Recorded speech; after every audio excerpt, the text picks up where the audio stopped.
Hi friends, welcome to Vijaya vlogs. ఈరోజు chicken pakodi తయారీ విధానం చూద్దాము. ముందుగా నేను 1/2 కిలో చికెన్ తీసుకున్నానండి. Boneless chicken. దీన్ని శుభ్రంగా వాష్ చేసుకుని ఒక బౌల్లో తీసుకోవాలి. దీనికి కావాల్సిన పదార్థాలు చూద్దాం. మసాలా కోసం నేను కొంచెం అల్లము, ఎల్లుల్లిపాయ, పలావ్ పువ్వు, చిన్న దాల్చిన చెక్క, యాలకులు, లవంగాలు, జీలకర్ర, ధనియాలు తీసుకున్నానండి. ఈ మసాలా అంతటిని కూడా పేస్ట్ చేసుకుని పక్కన పెట్టుకోవాలి. ఇప్పుడు మనం శుభ్రం చేసుకున్న చికెన్లో కొద్దిగా కారం మనకు సరిపడా వేసుకోవాలండి. కొద్దిగా ఎక్కువ తినేవారైతే ఒక స్పూన్ ఎక్స్ట్రా వేసుకోవచ్చు. మనం తినే విధానాన్ని బట్టి చూసుకుని వేసుకోవాలండి. కారం వేసుకున్నాక కొద్దిగా సాల్ట్ వేసుకోవాలండి. సాల్ట్ కూడా సరిపడగా చూసుకోవాలండి. సాల్ట్ ఏమాత్రం తక్కువైనా పకోడీ అసలు రుచిగా ఉండదు. అలాగే తర్వాత కొంచెం పసుపు వేసుకున్నాము. తర్వాత మనం పేస్ట్ చేసుకున్న మసాలాని వేసుకుందామండి. నేను ఒక 5 స్పూన్స్ వరకు వేసుకున్నాను. మసాలా కానీ ఉప్పు కానీ తక్కువైతే పకోడీ అసలు టేస్ట్ ఉండదండి. ఈ రెండు కూడా సరిపడగా చూసుకుని వేసుకోవాలండి. తర్వాత 1 టీ స్పూన్ గరం మసాలా వేసుకున్నానండి. మనకి బయట ప్యాకెట్స్ దొరుకుతాయి కదా, ఆచి గరం మసాలా వేసుకున్నాను నేను. అలాగే 1 స్పూన్ చికెన్ మసాలా వేసుకున్నానండి. తర్వాత శనగపిండి తీసుకోవాలండి. చికెన్ పకోడీకి నేను శనగపిండి వేస్తానండి. ఇది కొంచెం పెద్ద స్పూన్తో ఒక 3 స్పూన్స్ వరకు తీసుకోవాలండి. శనగపిండి వేసిన తర్వాత హాఫ్ లెమన్ని వేసుకోవాలండి. గింజలు తీసేసి చక్కగా ఇదంతా కూడా హాఫ్ లెమన్ అంతా పిండేసుకోవాలి. ఇప్పుడు మనం కలుపుకున్న మిశ్రమాన్ని అంతటిని కూడా ఒకసారి చేతితో బాగా కలుపుకోవాలండి.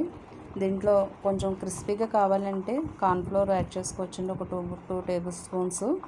అవసరం లేదు అనుకుంటే ఇవైనా కూడా క్రిస్పీగానే ఉంటాయండి. ఒకసారి ఇలా ట్రై చేయండి శనగపిండితో. ఇప్పుడు దీని అంతటిని కూడా చక్కగా కలుపుకోవాలండి. ఉప్పు, కారం, మనం వేసుకున్న మసాలా అన్నీ కూడా ముక్కలకి బాగా పట్టేలాగా కలుపుకోవాలి. చక్కగా మెదుపుకుంటూ కూడా మొత్తం అంతా కూడా బాగా కలుపుకోవాలి. ఇలా బాగా కలుపుకున్న ఈ మిశ్రమాన్ని కుదిరితే ఒక పావు గంట లేకపోతే ఒక అరగంట అన్నా కూడా పక్కన పెట్టేసుకుని ఉంచుకుంటే మ్యాగ్నేట్ చేసుకుని చక్కగా ఇవన్నీ కూడా బాగా వాటికి ముక్కలకి పట్టి చాలా క్రిస్పీగా వస్తాయండి. ఇలా మూత పెట్టుకుని దీన్ని పక్కన పెట్టేసుకుందాము.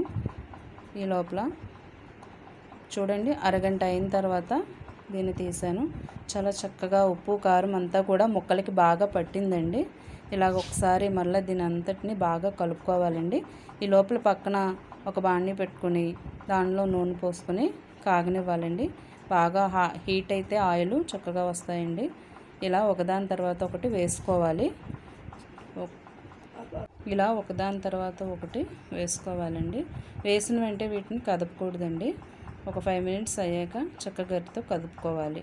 చూడండి, ఇలా అయ్యాక కొంచెం అటు ఇటు తిప్పుకుంటూ కదుపుకోవాలి. ఇలా ప్రిపేర్ అయిన తర్వాత రెడీష్ వచ్చాక ఒక ప్లేట్ తీసుకుని దాంట్లో టిష్యూస్ వేసుకుని వేయించుకున్న మనం ఈ ముక్కలన్నిటిలో కూడా దాంట్లోకి తీసుకోవాలండి. ఎందుకంటే కొంచెం ఆయిల్లో ఫ్రై చేసాం కాబట్టి, డీప్ ఫ్రై చేసాం కాబట్టి ఆయిల్ అంతా కూడా టిష్యూ పీల్ చేసుకుంటుంది.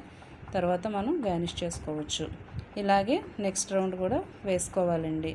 అవన్నీ కూడా వేయించుకుని ఇలాగే ప్లేట్లోకి తీసుకోవాలి. మిగతావన్నీ కూడా ఎలా చేసుకున్నాక దీనిలోనే కొద్దిగా జీడిపప్పు, కొంచెం కరివేపాకు రెండు కలిపి ఫ్రై చేసుకుని చికెన్ పకోడీ మీద గార్నిష్ కోసం వేసుకోవాలి. ఇలా నిమ్మకాయ, ఉల్లిపాయతో తీసుకుంటే సూపర్ టేస్టీగా ఉంటాయండి. మీకు గనక ఈ వీడియో నచ్చితే please like, share and subscribe friends. Thank you.